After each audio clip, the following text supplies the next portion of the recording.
Indonesia दक्षिण पूर्व Asia और ओशिनिया में स्थित एक विशाल देश है। इंडोनेशिया की राजधानी जकार्ता है और यह दुनिया का दूसरा सबसे ज्यादा आबादी वाला शहरी इलाका है। इंडोनेशिया कई देशों से मिलकर बना देश है, क्योंकि यहाँ की करीब 87 से 88% आबादी मुस्लिम है। रिपोर्ट्स के अनुसार यहाँ करीब 231 मिलियन मुस्लिम रहते हैं, जो किसी एक देश में सबसे ज्यादा है। फ्लोरेस द्वीप पर वे रेबो का पारंपरिक गांव, पूर्वी नुसा तेंगारा के फ्लोरेस द्वीप के मंगराई जिले के पारंपरिक गांव वे रेबो को 27 अगस्त 2012 को बैंकॉक में घोषित 2012 यूनेस्को एशिया प्रशांत विरासत पुरस्कारों में यूनेस्को की ओर से उत्कृष्टता का शीर्ष पुरस्कार प्राप्त हुआ है। इस छोटे और अलग थलग गांव को स्थायी परंपरा के प्रति सामुदायिक सहयोग की भावना के आधार पर पारंपरिक म्बारू न्यांग घर के पुनर्निर्माण के लिए मान्यता दी गई, जबकि इसके साथ ही गांव के कल्याण में भी सुधार किया गया। वे रेबो एक छोटा, बहुत ही दूर दराज का गांव है। समुद्र तल से लगभग 1100 मीटर की ऊंचाई पर स्थित है और डेंग गांव से पैदल लगभग 3 से 4 घंटे की यात्रा है। वे रेबो पूरी तरह से मनोरम पहाड़ों और घने टोडो जंगल से घिरा हुआ है। यह उष्णकटिबंधीय जंगल वनस्पति से समृद्ध है, जहां आपको ऑर्किड, विभिन्न प्रकार के फर्न मिलेंगे और कई गीत पक्षियों की चहचहाहट सुनाई देगी। इस गांव में कोई मोबाइल कवरेज भी नहीं है और बिजली केवल शाम 6 से 10 बजे तक उपलब्ध है। हवा अपेक्षाकृत ठंडी है, खासकर शुष्क मौसम में। इसलिए यदि आप गांव में जाने की योजना बना रहे हैं तो अपनी जैकेट लाना न भूलें।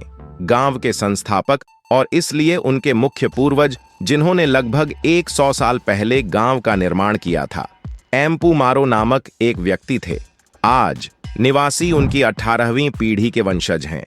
वे रेबो की मुख्य विशेषताएं उनके अनोखे घर हैं, जिन्हें वे मबारू न्यांग कहते हैं, जो आकार में ऊंचे और शंखवाकार हैं और छत से लेकर जमीन तक पूरी तरह से लोंटार छप्पर से ढके हुए हैं।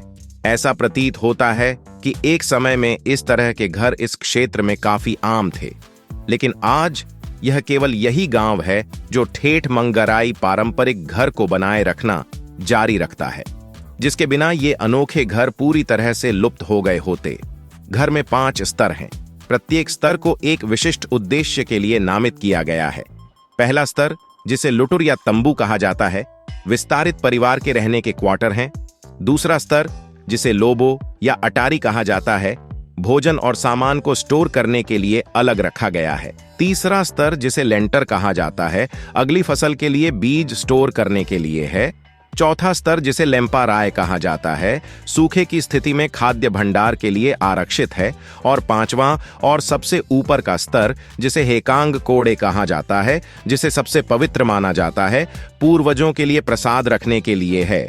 एक विशेष समारोह गृह सामुदायिक भवन है, जहां पूरे कबीले के सदस्य समारोहों और अनुष्ठानों के लिए एकत्रित होते हैं। वे मुख्य रूप से कैथोलिक हैं, लेकिन फिर भी पुरानी मान्यताओं का पालन करते हैं। इस घर में ढोल और घंटियों की पवित्र विरासत रखी गई है। केवल 1200 निवासियों की छोटी आबादी के साथ इस गांव में 7 घर हैं। ग्रामीणों का मुख्य आहार कसावा और मक्का है, लेकिन गांव के आसपास वे कॉफी, वेनिला और दालचीनी उगाते हैं, जिन्हें वे गांव से लगभग 15 किमी दूर स्थित बाजार में बेचते हैं। हालांकि हाल ही में वे रेबो अंतर्राष्ट्रीय इको टूरिज्म उत्साही लोगों के लिए एक पर्यटन स्थल के रूप में लोकप्रिय हो गया है और इसने गांव के आर्थिक कल्याण में वृद्धि की है। वे रेबो के लोग उन आगंतुकों का गर्मजोशी से स्वागत करते हैं जो उनके गांव को देखना चाहते हैं और उनके सरल पारंपरिक जीवन का अनुभव करना चाहते हैं। अगर आप कभी इंडोनेशिया के सफर पर निकले तो इस वेरबो विलेज को विजिट करना न भूले। आपको ऐसी जगह, ऐसी परंपरा, ऐसे घर और ऐसे लोग पहले कभी देखने को नहीं मिले होंगे। रिपोर्ट्स के अनुसार यहां करीब 231 मिलियन मुस्लिम रहते हैं, जो किसी एक देश में सबसे ज्यादा है। दुनिया भर के मुसलमानों का एक बड़ा वर्ग इंडोनेशिया में ही रहता है, लेकिन यहाँ हिंदू धर्म का भी काफी प्रभाव है, जबकि उनकी संख्या काफी कम है। हिंदू धर्म का प्रभाव इतना है कि लोग यहाँ हिंदू देवी देवताओं को मानते हैं और मुस्लिम हिंदू नाम रखना पसंद करते हैं। आपको जानकर हैरानी होगी कि इस गांव में मुख्य रूप से केवल 7 घर हैं। वेरबो गांव के सबसे नजदीक देंगे विलेज जाता है, जहां पैदल चलकर ही 4 से 5 घंटे में पहुंचा जा सकता है। वेरबो पूरी तरह से मनोरम पहाड़ों और तोड़ों के घने जंगलों से घिरा हुआ है। इस अविश्वसनीय गांव में उष्णकटिबंधीय जंगल और वनस्पति भरपूर मात्रा में मिलती है। इस गांव में मोबाइल के नेटवर्क भी नहीं आते और बिजली केवल शाम को 6 बजे से रात के 9 तक आती है। इस गांव का निर्माण एम्पू मारो ने 900 साल पहले अपनी पत्नी के साथ किया था और आज यहां उनकी 18वीं पीढ़ी के लोग रहते हैं।